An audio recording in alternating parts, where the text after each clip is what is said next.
Eh bien bonsoir à tous et à toutes. Aujourd'hui nous allons parler de gonflables.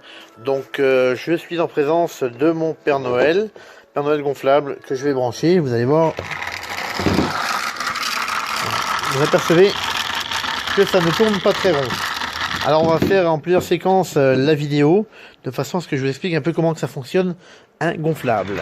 Donc un gonflable en général c'est une enveloppe et on vient la remplir d'air. Alors ce n'est pas étanche, bien au contraire, c'est totalement perméable, donc c'est-à-dire que l'air elle passe au travers. Donc vous avez en règle générale un ventilateur qui est fixé à l'arrière. Alors il est fixé par un tout petit collier Rilsan en général qui se trouve à une intersection de la grille. Voilà, en l'occurrence il est là. Donc il suffit de le couper.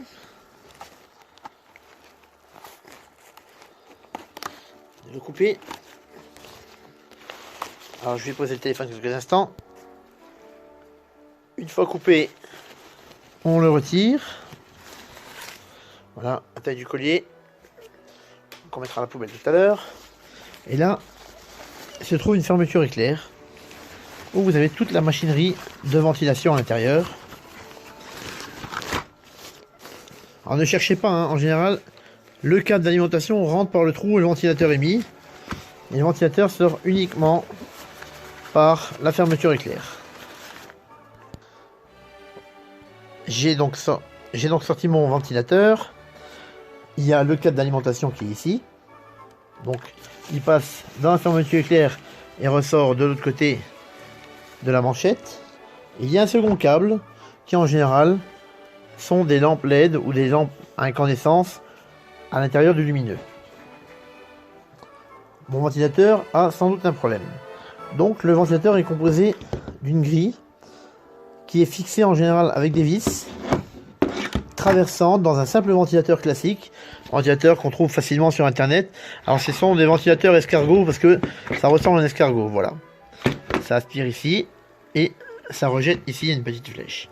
Donc mon ventilateur a un problème, on va démonter et puis on va regarder ensemble ce qui se passe. Je viens de dévisser les vis. Je les enlève. Alors bien évidemment, on perd pas la visserie. J'ai oublié aussi de vous dire que votre alimentation en général se compose d'un transformateur qui est bien souvent de fois alternatif. Vous le remarquez ici, c'est marqué 12 volts AC, donc alternatif courant. Et ce ventilateur là fonctionne en 12 volts courant continu. Donc il faut un redresseur. Un redresseur, c'est un ensemble de diodes, hein. Je vous laisserai apprécier sur internet à quoi ressemble le schéma d'un pont redresseur qui se trouve là dedans. Donc pour ceux qui voudraient éventuellement dire la petite boîte là elle ne me sert pas à grand chose, en effet si elle sert à quelque chose, elle sert à transformer le courant alternatif en courant continu de façon à pouvoir faire tourner mon ventilateur. Donc on ne perd pas la grille. Et on va voir, je dois avoir du jeu certainement dans le ventilateur, on va faire un test. Je viens de brancher mon ventilateur, on s'aperçoit que ça tourne mais que l'hélice se balade à l'intérieur. Donc c'est composé de... On va le couper, bien sûr on met pas les doigts dedans, c'est mieux pour les copains. Bon, je le coupe, je l'arrête. Et derrière, alors il y a toujours cette étiquette comme on l'a vu, hein, je viens d'enlever pour regarder. Donc je m'aperçois que j'ai du jeu ici sur la partie axe. Donc on va démonter. Il y a un petit circlips que je viens d'enlever.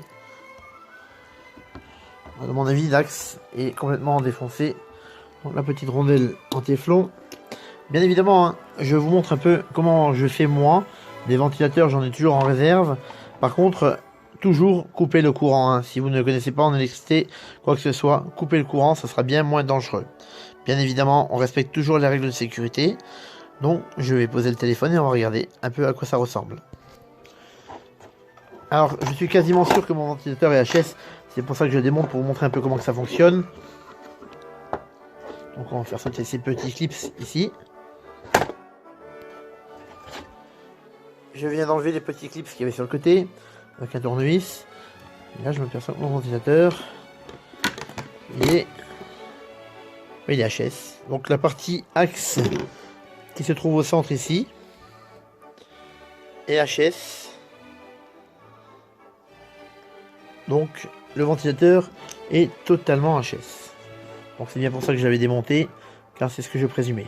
Donc toujours veillez à ne pas choquer les ventilateurs, les objets quand vous les rangez, parce que vous voyez c'est un aimant, c'est assez lourd, il y a un centre de gravité, et donc si vous choquez, ben, vous risquez de casser.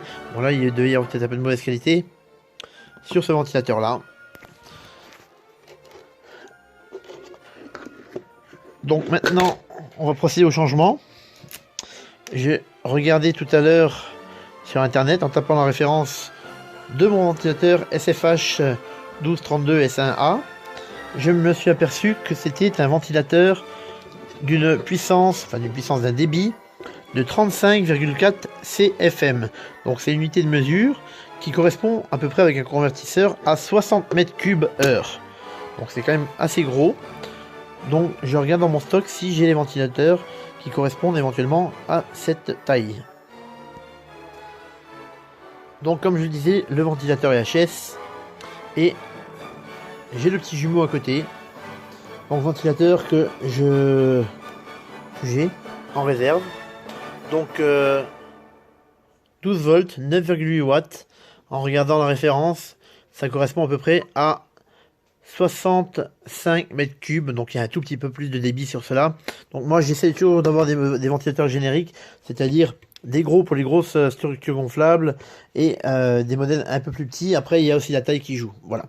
Donc en l'occurrence, on va le remplacer et je vais vous expliquer après comment on fait donc pour le remplacer et le tester.